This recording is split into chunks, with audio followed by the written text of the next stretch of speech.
అయితే మనకి Nawab cafe movie చూడడం జరిగింది, మూవీ రివ్యూ. అయితే మనకి దీనిలో వచ్చేసి హీరో గారు కొత్తోళ్ళే, హీరోయిన్ కూడా కొత్తోళ్ళే. తర్వాత మనకి కసిరెడ్డి అని చెప్పేసి ఐడియా ఉండే ఉంటారు మీకు, ఆయన కూడా ఉన్నారు మూవీలో. తర్వాత మన రాజు కనకాల గారు ఉన్నారు, మా మెయిన్ లీడ్ ఆయన. అయితే హీరోయిన్ గారు యాక్టింగ్ కానీ, రాజు కనకాల యాక్టింగ్, ఆయన యాక్టింగ్ వల్లే చాలా వరకు సినిమా బాగా గిట్టిన అయిపోయిందని చెప్పాలి. అందరూ చాలా బాగా చేశారు, కామెడీ కూడా బాగుంది, ఫన్ ఉందండి మూవీలో. ఏంటంటే ఏం బ్యాక్గ్రౌండ్లో నడుస్తుందంటే నవాబ్ కేఫ్లో ఏంటి సిచ్యువేషన్లు, ఆ బిజినెస్ ఎలా జరిగిద్ది ఏంటి, మన హైదరాబాద్లో ఎక్కడ ఉంది, ఎంత ఫేమస్ నవాబ్ కేఫ్ అనేది చూపించారు. తండ్రి కొడుకుల మధ్య జరిగే కొన్ని క్లాషులు కానీ, తర్వాత తండ్రి లేకపోతే ఆ బిజినెస్ని కొడుకు హ్యాండిల్ చేస్తాడా చేయడా. అసలు ముందు ఏంటంటే మూవీలో తనకు ఆ బిజినెస్ అంటే ఇష్టం ఉండదు, ఇక్కడ నుంచి ఫారెన్ వెళ్ళిపోవాలి అన్న ఫీల్తో ఉంటారు ఆయన. అయితే ఫీల్తో ఉండి జాబ్ ఇవన్నీ వద్దు, మనం ఫారెన్ వెళ్ళిపోదాం, ఒకవేళ కుదిరితే కేఫ్ని కూడా అమ్మేద్దాం అనే ప్లానింగ్లో అనుకుంటారు.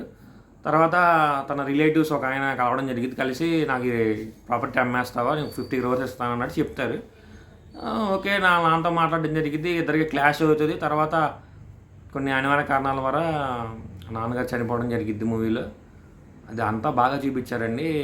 అంటే మనం ప్రిడిక్ట్ చేస్తాం, ప్రతిదీ ప్రిడిక్ట్ చేసేటట్టే ఉంటుంది, ప్రిడిక్ట్ చేయలేనట్టు అంత స్టోరీ ఏం కాదు, రొటీనే. అయినా చాలా బాగా చెప్పాలంటే డైరెక్టర్ గారికి నాకు తెలిసినంత వరకు హ్యాట్స్ ఆఫ్ చెప్పొచ్చు. చాలా బాగా ఎంగేజింగ్గానే తీశారండి. లాస్ట్లో ఏంటంటే ఒక 20 minutes మాత్రం కొంచెం ఇంకా ఈ సీన్ ఎంతసేపు అవసరం లేదుగా, ల్యాగ్ అవుతుందేమో అని ఫీల్ వచ్చింది. Last 20 minutes 2 hours 15 minutes around అలా సినిమా అంతా కూడా చాలా ఎక్సలెంట్గా ఉంది. ప్రతి ఒక్కళ్ళు కూడా వాళ్ళు ఇచ్చిన పాత్రలో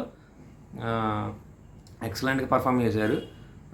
ఏంటంటే కామెడీ కూడా ఉంది, ఆ ఫ్యూ పార్ట్స్లో బాగుంది, కొన్ని నవ్వుకునేటట్టు అంతా బాగుంది. ఏంటంటే ఫాదర్ అండ్ సన్ బాండింగే చూపిస్తారండి మూవీలో. తర్వాత లవ్ ఉంటుంది, తర్వాత కామెడీ ఉంటుంది, తర్వాత ఒక కొడుకు తన తండ్రిని చేతగాని వాళ్ళ చూస్తే ఎలా ఉంటుందంటే మూవీలో చూపించారు. నాకు తెలిసినంతవరకు మూవీ అయితే చాలా బెస్ట్ మూవీ అండి.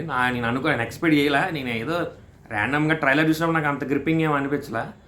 తర్వాత సినిమా చూసి అర్థమైంది, అరే ట్రైలర్ అంతగా ఎగ్జైట్మెంట్గా ఏం లేకపోయినా మూవీలో ఉంది మ్యాటర్ అని చెప్పేసి అర్థమైంది. ఏం లేదండి, ఆ కేఫ్ గురించి, కేఫ్ నాన్నగారు ఉన్నప్పుడు ఎలా ఉంది, తను చనిపోయిన తర్వాత ఎలా ఉంది ఏంటనేది, ఎలా హ్యాండిల్ చేశారు తన కొడుకు అనేది మూవీలో బాగా చూపించారు. అలాగా ఆ నవాబ్ కేఫ్ అనేది ఎంత పెద్ద బ్రాండ్ అయింది ఏంటనేది క్లారిటీ ఇచ్చారు. అయితే మూవీ అంతా కూడా చాలా నీట్గా, ప్రజెంట్గా, ప్రశాంతంగా ఉంది. అక్కడక్కడ చిన్న